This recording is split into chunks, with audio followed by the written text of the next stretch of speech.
Tu savais qu'en 1965, la France est devenue le troisième pays au monde à envoyer un satellite dans l'espace avec sa propre fusée, devant la Chine, le Japon ou même l'Allemagne. Et que ça s'est passé dans un désert, en Algérie, quelques années seulement après l'indépendance du pays. C'est une histoire un peu invraisemblable, Un peu oubliée, mais qui en dit long sur l'ambition française à cette époque. L'histoire de la France qui voulait être la troisième puissance spatiale.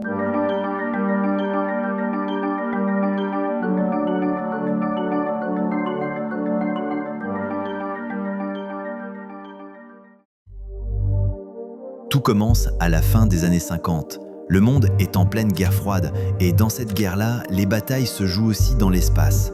En 1957, les soviétiques devancent tout le monde avec le lancement de Spoutnik, le tout premier satellite artificiel. Quelques mois plus tard, les Américains répliquent avec Explorer 1 en janvier 1958. Et en 1961, ce sont encore les soviétiques qui marquent les esprits avec l'envoi du premier homme dans l'espace, Youri Gagarin. Et à ce moment-là, tout le monde comprend que maîtriser l'espace, c'est pas juste une prouesse technologique, c'est un symbole de puissance, de prestige, d'indépendance. Et ça, Charles de Gaulle l'a parfaitement compris. De retour au pouvoir en 1958, il a un objectif clair. Faire de la France une puissance capable de compter, sans dépendre ni des Américains, ni des Soviétiques. Il développe la bombe atomique, le programme Concorde, le nucléaire civil et évidemment un programme spatial entièrement français. En décembre 1961, il crée le CNES, le Centre national d'études spatiales, et très vite, un objectif émerge.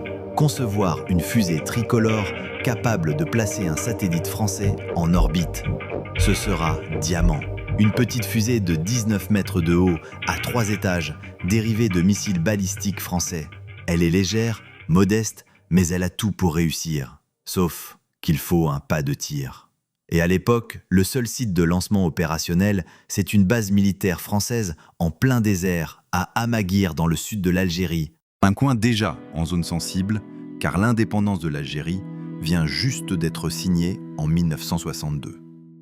Mais les accords d'Évian autorisent encore temporairement les tirs de fusée. On arrive à la date clé, le 26 novembre 1965, 15h47. À Amaguir, une fusée Diamant A est dressée sur la rampe de lancement. Son passager, un petit satellite baptisé Astérix, en hommage évidemment au héros gaulois. C'est un engin très simple d'environ 42 kg, mais s'il réussit à atteindre l'orbite, la France entrera dans le club très fermé des puissances spatiales. Le compte à rebours est lancé. La fusée décolle. Tout semble se passer normalement, mais quelques minutes après le lancement, c'est la panique. Le signal du satellite est perdu. Silence radio. Le centre de contrôle craint le pire. Et puis, quelques heures plus tard, soulagement, les radars américains confirment qu'un objet français est bien en orbite autour de la Terre. Mission réussie. Le satellite Astérix a été largué avec succès. La France devient officiellement le troisième pays au monde à avoir placé un satellite en orbite par ses propres moyens après l'URSS et les États-Unis. Un exploit monumental complètement éclipsé aujourd'hui par la domination américaine dans le spatial, mais à l'époque, c'est un coup de génie. Alors évidemment, on n'est pas au niveau des géants soviétiques ou américains. Le satellite n'a pas fonctionné longtemps, sa transmission radio était inaudible dès la séparation et il est lancé depuis un territoire qui politiquement ne peut pas rester français. Et c'est justement là que les choses se compliquent.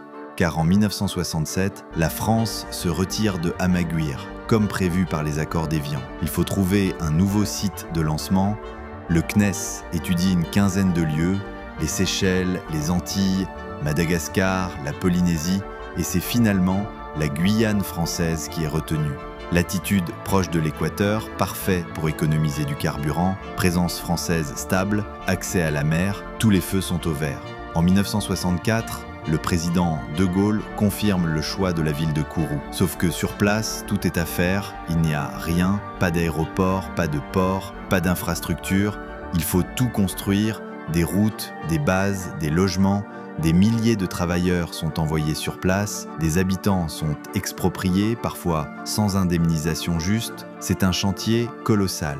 Et en 1968, le premier tir depuis Kourou a lieu avec une petite fusée-sonde appelée Véronique. Le centre spatial guyanais est né. Mais à ce moment-là, la France comprend aussi une chose, pour rivaliser dans le spatial, il faut être plusieurs. Le programme Europa, un projet de fusée européenne mené avec le Royaume-Uni et l'Allemagne de l'Ouest, est un échec cuisant. Alors la France décide de prendre les devants et propose un nouveau projet, Ariane. L'idée, c'est une fusée simple, fiable et surtout rentable. Le but n'est plus seulement d'exister politiquement dans l'espace, mais de devenir un acteur économique capable de lancer des satellites commerciaux pour d'autres pays. Et cette fois, ça marche. Le 24 décembre 1979, la fusée Ariane 1 décolle avec succès depuis Kourou. Et quelques années plus tard, en mars 1980, l'Europe crée Ariane Espace, la première entreprise commerciale de lancement de satellites au monde. Aujourd'hui, le programme Ariane est toujours actif. On en est à la 5e génération, bientôt la 6e. Le centre spatial guyanais est devenu un moteur économique pour toute la région. Environ 4600 emplois et plus de 15% du PIB régional sont liés au spatial. Mais cette histoire a aussi laissé des traces. Expropriation mal vécue, inégalité économique, tensions sociales. Le rêve spatial français s'est parfois heurté aux réalités du terrain. Et pourtant, cette ambition, elle était bien là. Dans un contexte de guerre froide, d'instabilité coloniale, d'enjeux technologiques énormes, la France a pris le risque de se lancer dans l'espace, seule, avec ses propres moyens. Elle a conçu une fusée, lancé un satellite, bâti une base dans un désert, puis une autre dans la jungle, et elle a posé les fondations de ce qui deviendra l'Europe spatiale. Alors non, la France n'est pas la première puissance spatiale, mais elle a été la 3e. Et ça, c'est déjà énorme. Et aujourd'hui encore, dans chaque lancement Ariane, il reste un petit bout de cette époque où la France rêvait de l'espace, avec un sérieux, une ambition et une audace assez folle.